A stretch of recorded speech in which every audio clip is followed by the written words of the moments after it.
Bonsoir, bienvenue dans ce rendez-vous de la campagne référendaire pour notre dernier débat sur le thème France ou indépendance. La campagne audiovisuelle se termine en effet demain soir et demain à 17h, c'est le club politique de Radio Rythme Bleu. Le 4 octobre, vous le savez, tous les Calédoniens inscrits sur la liste spéciale devront répondre à la question « Souhaitez-vous que la Nouvelle-Calédonie accède à la pleine souveraineté et devienne indépendante ?» Réponse oui ou non. Et nous allons débattre ce soir sur le thème du nickel avec deux personnalités. Pour les loyalistes, Christopher Gigès, membre du gouvernement en charge de l'économie et des mesures de relance. Bonsoir. Bonsoir. Merci d'avoir accepté votre invitation. Et pour les indépendantistes, Gérald de Cortot, militant historique de l'Union calédonienne, ancien membre du gouvernement. Bonsoir. Bonsoir. Merci à vous également d'être présent ce soir. Vous avez donc une demi-heure pour échanger sur ce thème essentiel, bien sûr, du nickel. Je vais me tourner vers vous, Gérald Cortot, pour commencer. Les indépendantistes ont longtemps affirmé que le nickel permettrait de financer l'indépendance. Est-ce que vous le dites encore aujourd'hui? Est-ce que c'est encore vrai, selon vous? Pour moi, le nickel doit permettre de financer la Nouvelle-Calédonie. Indépendante ou pas indépendante, le nickel, c'est un levier important qui permet donc de financer la Nouvelle-Calédonie. Même avec les situations délicates dans lesquelles sont les trois usines aujourd'hui? Écoutez, les situations délicates, on en a connu, des situations délicates, ça rebondit, et c'est sûr que par rapport à ces situations délicates-là, ça demande plus que jamais une véritable politique en la matière, et c'est ce qui manque. Et si ça manquait qu'au niveau du nickel, je serais heureux, mais on s'aperçoit qu'en fin de compte, que ce soit au niveau du nickel, mais c'est pas le sujet, le tourisme et autres, les politiques au niveau du pays manquent grandement. On va rester sur le nickel. Christopher Gigès, est-ce que le nickel est capable effectivement de financer l'économie de la Nouvelle-Calédonie ? On voit aujourd'hui que la situation du nickel est catastrophique et qu'on essaye justement par tous les moyens de sauver les usines et de sauver les emplois. Mais quand j'entends que le nickel aurait pu financer l'indépendance, on voit plus que la France aujourd'hui a financé le nickel ces dernières années, à la fois sur l'usine du Nord qui a apporté 200 millions d'euros notamment en matière de défiscalisation, 200 millions d'euros de prêts également sur l'usine du Sud, 120 millions d'euros aussi pour sauver la SLN. Donc c'est plus aujourd'hui la France qui est venue accompagner le nickel calédonien qu'autre chose. Gérald Cortot, qu'est-ce que ça vous a inspiré une réflexion? Effectivement, sans l'aide de la France, ces trois usines n'auraient pas pu survivre. Écoutez, ces dernières années. Ce sont des emprunts. Les usines avaient le droit à la défiscalisation, donc elles les ont obtenus. Pour ce qui concerne le Nord, ça a été tout particulièrement au niveau de la centrale électrique, l'usine en elle-même. Et puis par rapport au Nord, le projet, je dirais l'usine, elle est complète, c'est-à-dire qu'elle a sa propre centrale, elle a son usine, elle ne redemande pas aujourd'hui à la population de venir payer une usine électrique. Non, mais c'est tout à fait vrai que la défiscalisation est venue financer notamment la centrale du Nord et que l'usine du Nord avait le droit à la défiscalisation. Mais elle avait le droit à la défiscalisation parce qu'on était un territoire français. Si on n'était pas un territoire français, il n'y aurait pas eu de défiscalisation et il n'y aurait pas eu cette aide de la France pour financer la centrale qui est nécessaire justement au bon fonctionnement de l'usine du Nord. Ce que disait Gérald Cortot tout à l'heure, je le rejoins. Il faut aujourd'hui une politique sur le nickel qui soit au niveau du territoire et qui soit coordonnée. C'est ce qu'on essaye de faire justement avec Thierry Santa dans le cadre des assises du nickel. Et malheureusement, on voit que certains indépendantistes, pas tous, il y a une partie de l'Union calédonienne qui souhaite participer à ces assises du nickel, mais on a reçu une réponse de Paul Niaoutine qui est négative et qui souhaite se recentrer sur la question de la province Nord. Je pense aujourd'hui, moi, qu'il faut une vraie politique du nickel en Nouvelle-Calédonie et qui profite à tous les Calédoniens. C'est-à-dire que c'est la vraie volonté qu'on a souhaité mettre en mettant notamment cette taxe à l'exportation qu'on a présentée au gouvernement, qui était là pour alimenter un fonds pour les générations futures qui était attendu de longue date, qui était là pour réhabiliter certaines communes de la côte Est qui avaient été touchées par l'exploitation minière et aussi pour favoriser de la diversification économique, notamment aux îles Loyauté. Malheureusement, ce texte, il n'a pas pu être présenté au Congrès suite à un blocage des indépendantistes. Une taxe à l'exportation, une redevance d'extraction également qui est prévue. Gérald Cortot, ça vous paraît des bonnes mesures pour financer effectivement la Nouvelle-Calédonie, là pour le coup? Je crois que les différentes taxes, elles doivent rentrer dans une politique globale. Sinon, une taxe, on l'a déjà. Il y a déjà eu les taxes. Le nickel a déjà été taxé, ça a même été supprimé. Donc on s'aperçoit quelque part qu'à partir du moment où vous avez des cours du nickel qui chutent, aujourd'hui aller taxer en plus le produit qui va sortir, ça on n'est déjà pas compétitif. Je sais pas. C'est pour ça que pour nous, il est indispensable que la Nouvelle-Calédonie puisse s'inscrire dans la vision globale du nickel, c'est-à-dire dans les 3 dimensions qui est la mine, la fonderie et puis tout à fait au bout là-bas l'acierie. Ce qui importe vraiment pour nous, c'est l'emploi et les populations. C'est-à-dire que j'entends que les taxes, elles doivent rentrer dans un pot commun. J'entends que la situation du nickel, elle est compliquée aujourd'hui. Néanmoins, il y a un marché qui est le marché de l'export qui est aujourd'hui rentable. Quand on a présenté la taxe à l'exportation et la redevance d'extraction, on a eu un accord à la fois de l'usine du Sud, à la fois de la SLN. Il n'y a qu'un acteur qui n'a pas répondu présent, c'est la SMSP, c'est bien dommage. Hein. Ceux qui se prétendent de l'usine pays ne souhaitent pas contribuer pour le pays. Mais moi, je considère que les communes minières de la côte Est qui ont été lourdement touchées par l'exploitation minière ces dernières années, ou la province des îles qui n'a pas de nickel, justement, et qui mérite une diversification économique, c'est des endroits qui méritent d'avoir cette redevance, qui méritent d'avoir cette exportation. Et je regrette aujourd'hui que ce soit les indépendantistes qui bloquent le fait d'avoir une contribution du nickel pour les populations. Écoutez, l'exportation du nickel, vous savez ce qu'on en pense. L'inexportation sans retour, pour nous, négatif. Oui. Donc, où on a une exportation qui se fait vers des usines où on est partie prenante à l'intérieur et on a un retour sur cette transformation, ou faire partir simplement du nickel sans rien avoir sur la transformation, sans avoir aucun retour sur la transformation. Je crois que vous avez même déclaré il y a quelque temps que pour vous, la politique, c'est comment qu'on valorise le mieux. Exactement. Donc alors, ça serait peut-être que par là qu'il faudrait peut-être commencer. Exactement. Et quand on valorise le mieux, quand sur du minerai qui est pas exploitable et qui est pas valorisable à la fois localement ou même sur des usines offshore, il faut mettre en place une redevance, une taxe qui permet justement de valoriser au mieux sur les populations locales. Et c'est là où on a une différence. C'est-à-dire que pour moi, une usine en Corée, c'est pas une usine calédonienne. Un emploi d'un Coréen, c'est pas un emploi d'un Calédonien. Donc je préfère qu'on valorise ce qui est fait en Nouvelle-Calédonie plutôt que des usines qui forcément. Excusez-moi, je suis pas du tout d'accord avec vous. Je sais qu'on n'est pas d'accord. Justement, c'est le but d'un. Non, mais là, je crois qu'il faut pas faire preuve de mauvaise foi. Ah non, je fais pas de mauvaise foi. On peut ne pas être d'accord. Un emploi en Corée, ça correspond à 5 emplois en Nouvelle-Calédonie. Non. Donc si vous n'aviez pas, monsieur, si vous aviez 260 personnes en Corée et vous en avez presque 1300, 1400 sur la Nouvelle-Calédonie. Qui travailleraient même si c'était pas des usines qui seraient détenues majoritairement par des sociétés calédoniennes. Mais qui ne travailleraient pas, monsieur, parce que c'est du nickel qui n'est pas exploitable. Mais si, qui est exportable. La SLN. Mais non, on fait du 1,90, du 1,97 qu'on exporte, monsieur. Mais bien sûr. Et sur ce 1,97, on a eu 10 milliards de retours. Mais bien sûr que alors que de l'autre côté, si vous le faites partir comme le nickel ou comment le Valais comme il le demande, il n'y a absolument rien en retour. Vous avez que le prix de la vente du nickel, mais sur la transformation, vous n'avez rien. Il y a deux choses différentes. Il y a une partie qui est sur la transformation au niveau local, où justement on trouve des marchés. On voit sur les usines du Sud qui ont des marchés avec Tesla, qui ont des marchés avec BMW, qui sont déjà garantis. La SLN a ses contrats avec le Japon sur son produit transformé, et ça crée des emplois en Nouvelle-Calédonie, notamment sur les rouleurs, sur toutes les activités qui peuvent avoir. Par contre, il y a du minerai brut qui n'est pas valorisable à la fois localement et à la fois dans des usines offshore, qui méritent d'être valorisé. C'est ça qu'on propose sur l'exportation. Je vous dis, c'est dommage que les indépendantistes nous suivent pas sur cette valorisation-là. Et je vous dis, un emploi en Corée, c'est pas un emploi en Nouvelle-Calédonie. C'est une différence qu'on a. On n'est pas obligé de se dire qu'il y a de la mauvaise foi. C'est des modèles qui sont différents, et c'est vraiment un sujet qui est vraiment essentiel pour l'avenir de la Nouvelle-Calédonie et qui mérite qu'on trouve des consensus pour, comme on disait tout à l'heure, valoriser au mieux à la fois localement et en exportation.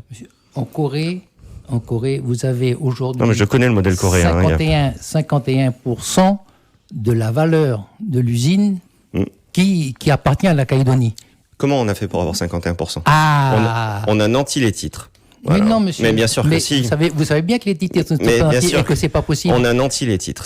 C'est-à-dire que si on n'arrive pas à fournir à l'usine de Corée, on aura les 51% qui seront dilués. C'est ça le modèle ? C'est-à-dire qu'on brade notre nickel pour avoir 51%. Mais pas du tout. Si c'est le modèle des indépendantistes de brader son nickel pour avoir 51%, c'est pas le nôtre.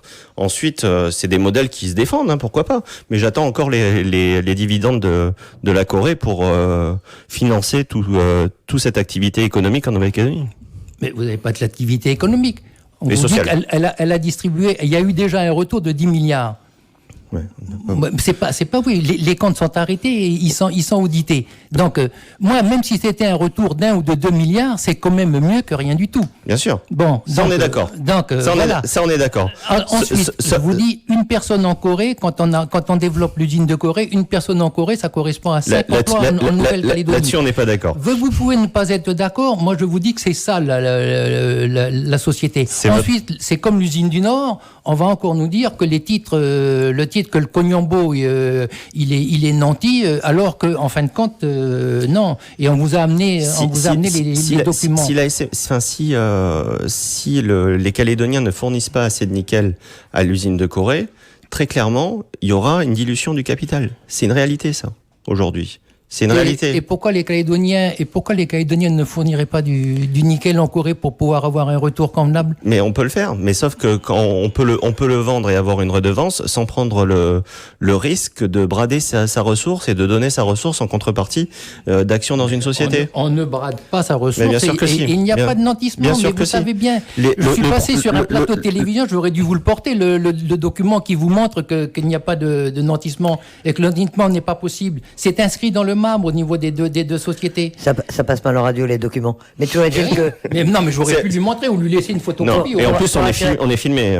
Donc, c'est vrai. Ouais. Voilà. Pour que les choses soient très claires. Je vais lui envoyer les documents. C'est aussi, je les veux bien aussi. Oui. C'est aussi pour empêcher justement que pour permettre que l'usine de Corée soit approvisionnée, que même la SLN a été mise à contribution et exportait du minerai vers la Corée. Ça fait partie du... Mais pour moi, ça fait partie d'une politique pays.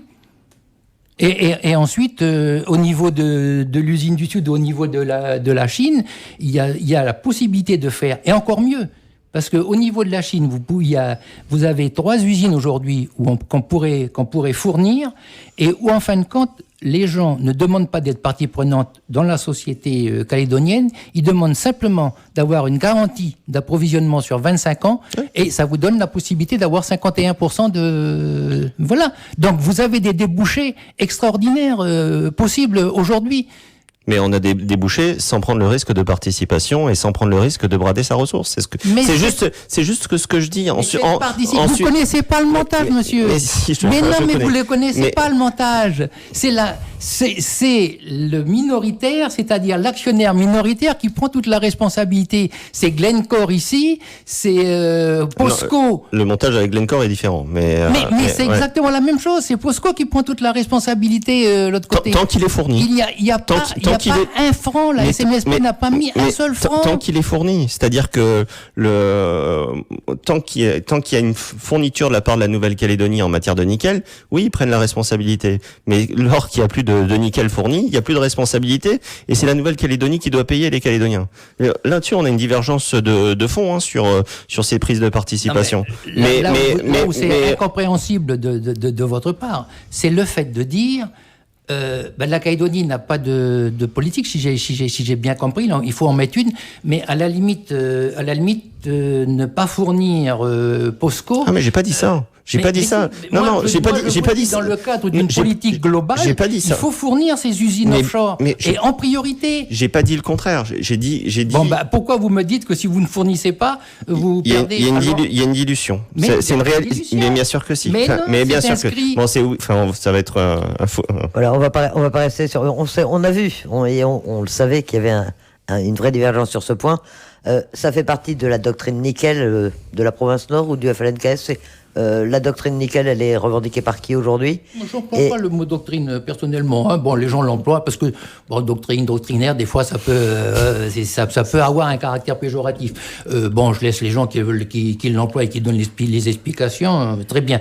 Moi, je dis qu'il manque une véritable politique nickel en Nouvelle-Calédonie. Là-dessus, on est d'accord. Et je crois qu'après le référendum, parce que j'ai l'impression qu'aujourd'hui tout le monde veut se mettre autour de la table et juste après ce référendum, je ne sais pas ce qui se passe, enfin c'est très bien, cette politique nickel et l'usine du Sud, ça doit faire partie des premières discussions qu'il doit y avoir autour de la table. Il faut trouver un accord sur ces sujets. Mais c'est ce qui est prévu, hein, c'est ce qu'on porte au niveau du gouvernement, avec le président du gouvernement et également avec la présidente de la province Sud sur la question de l'usine du Sud, de mettre en place ces assises du nickel pour justement discuter calmement, sereinement, et voir comment le nickel calédonien puisse bénéficier le plus possible à tous les Calédoniens. C'est le but, parce que il y a des endroits sur la côte est où ils ont du travail parce qu'ils ont du nickel. Il y a des endroits en Nouvelle-Calédonie où ils n'ont pas de travail parce qu'ils n'ont pas de nickel. Et donc je pense qu'il faut qu'on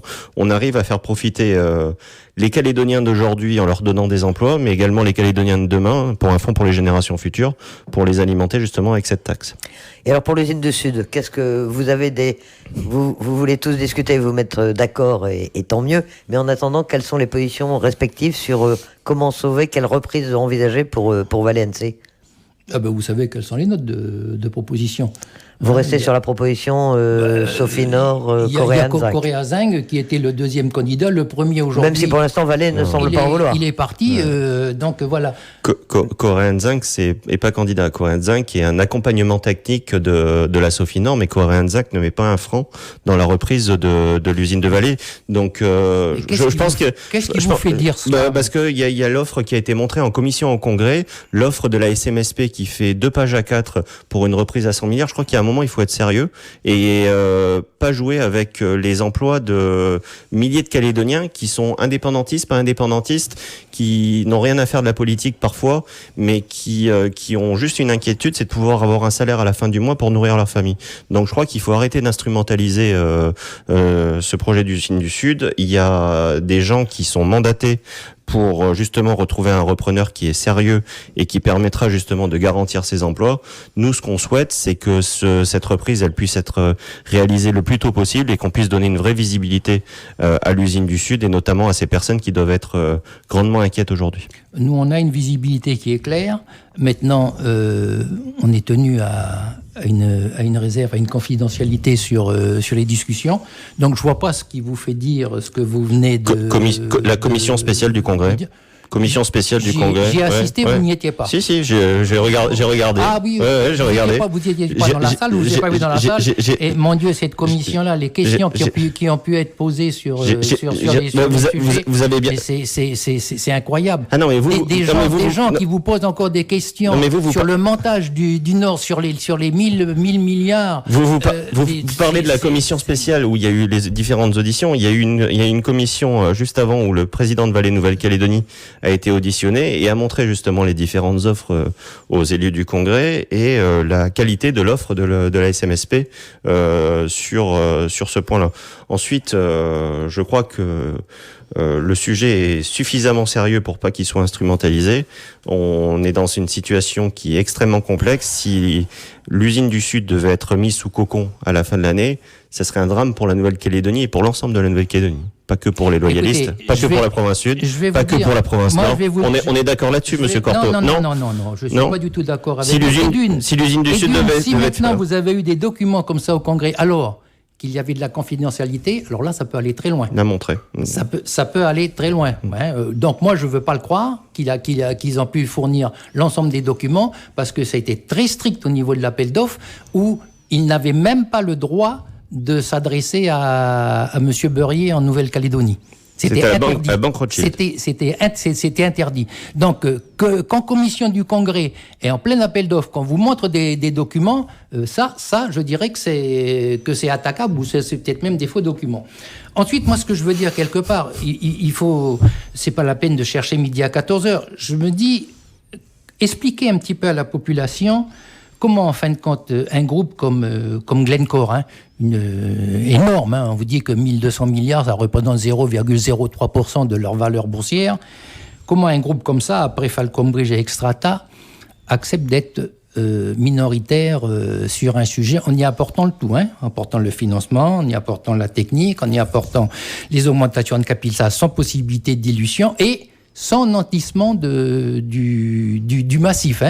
Donc, à partir de là, ça veut donc dire qu'il y a un sérieux au niveau de la société, mais qu'il y a surtout une valeur massive, une valeur donc de réserve importante. Du massif, très donc, certainement. Comment expliquer ensuite que POSCO, numéro 2 mondial de l'inox, accepte chez lui que SMSP soit majoritaire à 51% et lui parce qu'ils le sont pas, ils le sont pas réellement.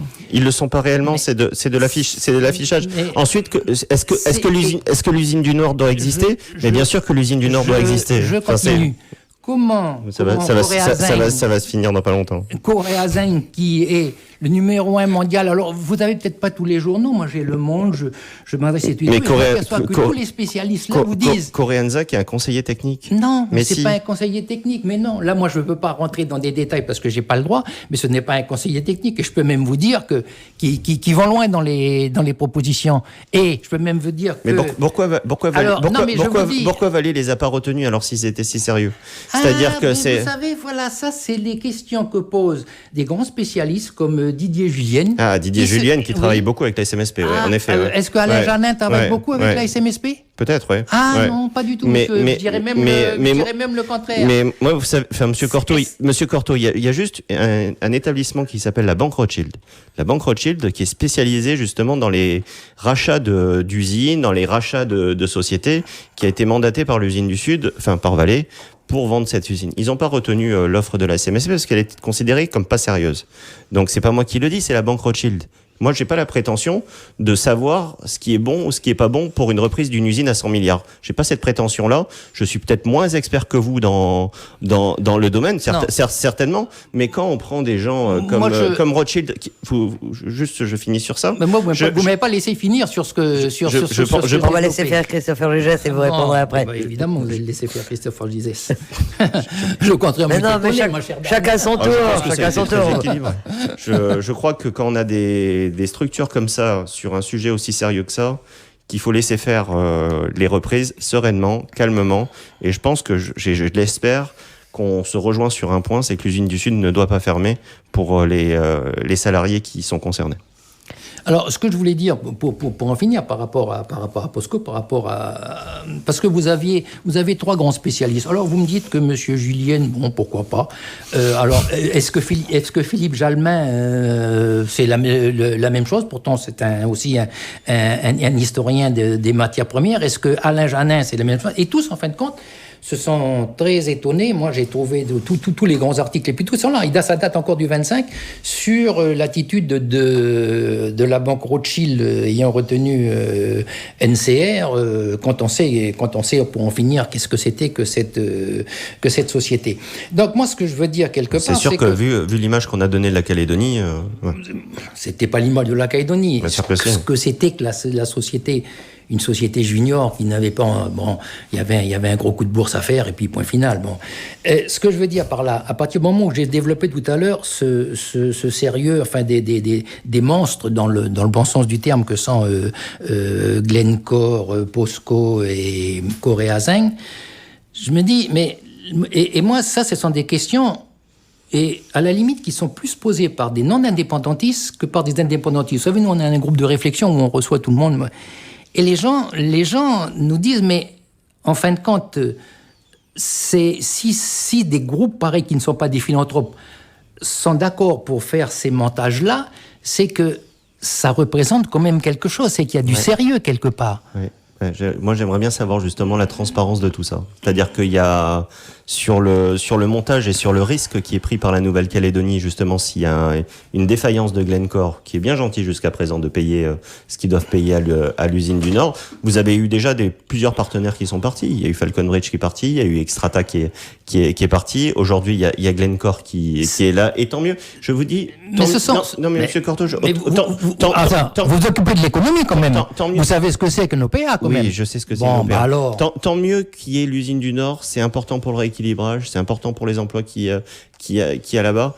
Mais je crois que justement le montage qui est fait met en danger les finances de la Nouvelle-Calédonie. La Nouvelle-Calédonie, via peu importe une SEM ou une société où elle est actionnaire majoritaire, n'a pas à être actionnaire d'un projet comme ça. Ça risque justement de mettre en danger à la fois nos finances publiques et à la fois le contribuable calédonien. Mais parce que vous êtes toujours dans cette économie de comptoir.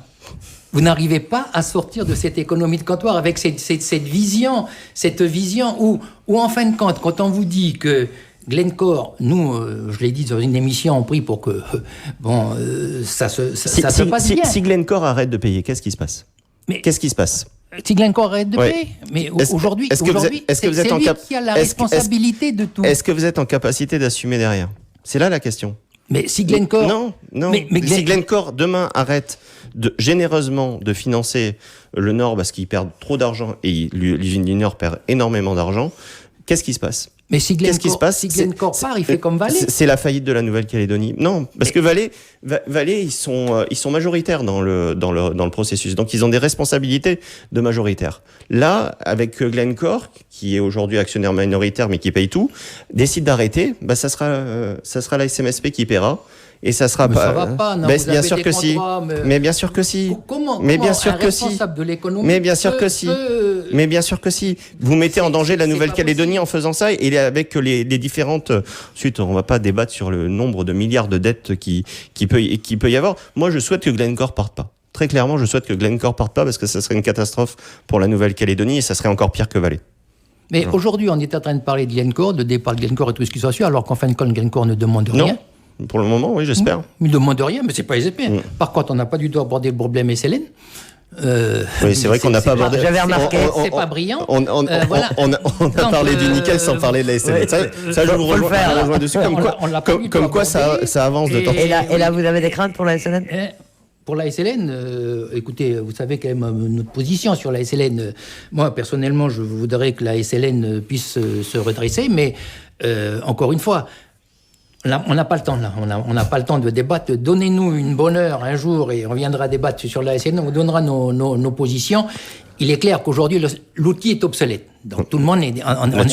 Là-dessus, on est d'accord. L'outil est obsolète. Donc il faut aujourd'hui ne pas avoir peur des mots de la situation. Qu'est-ce qu'on fait avec cela ? Est-ce qu'aujourd'hui, une centrale électrique, parce qu'on avait dit que ça allait complètement sauver la SLN et puis tout. Je suis pas un opposant à la SLN. Puis maintenant, on commence à entendre dire que la centrale, elle va améliorer les choses, mais ça ne suffira pas. Je vous rejoins tout à fait. Vous avez dit quelque chose tout à l'heure qui est très vrai, c'est que c'est pas la Nouvelle-Calédonie de payer la centrale de la SLN. C'est ce qu'on a fait quand on est rentré justement au gouvernement. On a dit, non, on va lancer un appel d'offres international. Il y a des spécialistes de l'énergie qui vont se positionner et qui vont faire un contrat directement avec la SLN. La Nouvelle-Calédonie soutiendra, la Nouvelle-Calédonie accompagnera, l'État accompagnera, mais c'est pas la Nouvelle-Calédonie de prendre le relais là-dessus. Ensuite, comme pour les deux autres usines, on peut pas se permettre que la SLN ferme. C'est pas possible. C'est-à-dire que c'est une vieille dame qui est obsolète et qui doit se rénover. Et là-dessus, ça fera partie aussi des assises du nickel de voir comment on trouve une solution en commun pour sauver les différents emplois qui y sont liés. Bon, vous êtes tous les deux d'accord pour sauver la SLN. Déjà, il y a un point d'accord. C'est déjà pas mal. Qu'est-ce qu'on fait de la usine? Oui, l'usine. Mais ça, c'est un vrai débat. C'est un vrai débat, c'est un vrai problème. Et ça, c'est vrai qu'en 5 minutes, on pourra pas. Vous ne pouvez pas l'aborder là. Moi, ce que je voulais dire, pour en finir tout à l'heure, c'est pour ça que j'ai abordé les sujets sur le sérieux des monstres entre guillemets que peuvent être Glencore, POSCO et Coréazing. Je me dis, au lieu de diaboliser des personnes, et tout particulièrement des gens comme André Dang, est-ce que la Nouvelle-Calédonie et est-ce que les autres collectivités auraient pas plutôt intérêt à utiliser ce genre de personnes pour pouvoir arriver à quelque chose ? Parce que, mine de rien... Tant que c'est pas ces personnes qui nous utilisent, nous... ça... Non, mais arrêtez. Mine de rien, aujourd'hui, s'ils sont reconnus par ces sociétés-là, c'est qu'elles ont un poids. Et aujourd'hui, on va pas être désagréable. On va pas être désagréable dans le montage. Je crois que chacun est libre de faire le montage qu'il souhaite, notamment dans ses provinces, pour les usines qui les concernent. Je crois que sur la partie usine du Sud, ça serait un suicide économique que la Nouvelle-Calédonie devienne majoritaire dans ce projet-là. On attend désormais qu'il y ait des offres sérieuses. Je vous ai dit, nous, nos priorités, c'est l'emploi. c'est l'emploi des gens, c'est la garantie que nos régimes sociaux et que notre économie continue à fonctionner grâce justement à ces usines. Et notre objectif, c'est aussi qu'on ait une diversification de cette économie et qu'on soit pas hyper dépendant du nickel. Et c'est pour ça que je disais en premier temps qu'on souhaitait la mise en place d'une taxe à l'exportation qui permettait justement cette diversification de l'économie. Eh bien, écoutez, moi, c'est tout le contraire. Ça serait le contraire. C'est que j'aimerais que la Nouvelle-Calédonie ou que une des collectivités, moi, je suis pas là pour aller me défendre Sophie Nord. Et puis, je dis, on est dans le sud, que la collectivité sud éventuellement soit majoritaire, mais dans le cadre du montage tel que ça a été fait en Corée et tel que ça a été fait au niveau du Nord. C'est-à-dire qu'à partir de là, vous avez la possibilité... après les ressources. Vous avez la possibilité d'être majoritaire à l'intérieur sans avoir à sortir un franc parce que vous avez un massif extraordinaire. Donc c'est cela. Et si vous prenez pas en compte ce massif, c'est ça où moi j'appelle la politique économique de comptoir, qui consistait à dire, on continue à piquer toutes ces richesses-là, puis on les fait valoriser à l'extérieur. Moi je dis ça, niet, c'est mais quand on vous dit qu'il faut de la valorisation locale à la fois sur la SLN et dans l'usine du Sud, la conclusion on n'a pas besoin d'être majoritaire pour ça. On n'a pas besoin de prendre de risques pour ça, de risques sur la Nouvelle-Calédonie. On peut faire un montage qui profite à l'ensemble des Calédoniens sans mettre en danger les finances publiques de la Nouvelle-Calédonie. Monsieur Gigès, c'est tout ce qu'on dit. C'est tout ce qu'on dit. Vous êtes demain majoritaire au niveau du Sud, largement majoritaire. Attendez, laissez-moi finir. Avec donc le montage tel qu'il a été fait pour l'usine du Nord ou tel que ça a été fait au niveau de POSCO, vous avez 100 fois, 1000 fois moins de risques que vos 10%. J'y étais moi au gouvernement, que les 10% qu'avaient et qui ont été complètement dilués quand il y a une augmentation quand il y a eu l'augmentation de capital. Parce que voilà un sujet. Voilà, je termine. Pardon. J'avais un vieil ami qui me disait, vous savez, par rapport à ce qui s'est passé au niveau du Sud, qui me disait, tu sais, ça me fait penser à une chose. C'est comme si, quelque part, par rapport au massif, je te disais, écoute, donne-moi ta montre, là, je la mets, puis quand tu voudras savoir l'heure, il suffira que tu me donnes 100 balles. C'est le modèle de Corée, ça. Voilà. Non. Ça, c'est le modèle on vous mettra pas d'accord. Non, mais si décrivez le modèle du Corée. On vous mettra pas d'accord. Il y a juste un dernier point sur les 51%. Si la Calédonie avait eu 51% de la SLN, on aurait dû tripler les impôts pour payer ce qui s'est passé. Heureusement que l'État était à nos côtés. Et c'est pour ça qu'on appelle bien à voter non dimanche prochain. C'est ce qui est important pour garantir les aides de l'État. Voilà. Moi, vous savez, je dis le bon sens. Voter suivant le bon sens. Et je pense que ce que j'ai évoqué, c'est du bon sens. Et promis, on fera un débat plus long, plus tard, après le référendum. Merci en tout cas à tous les deux, Gérald Cortot, Christopher Gigès, d'avoir participé à ce débat sur le nickel dans le cadre de la campagne référendaire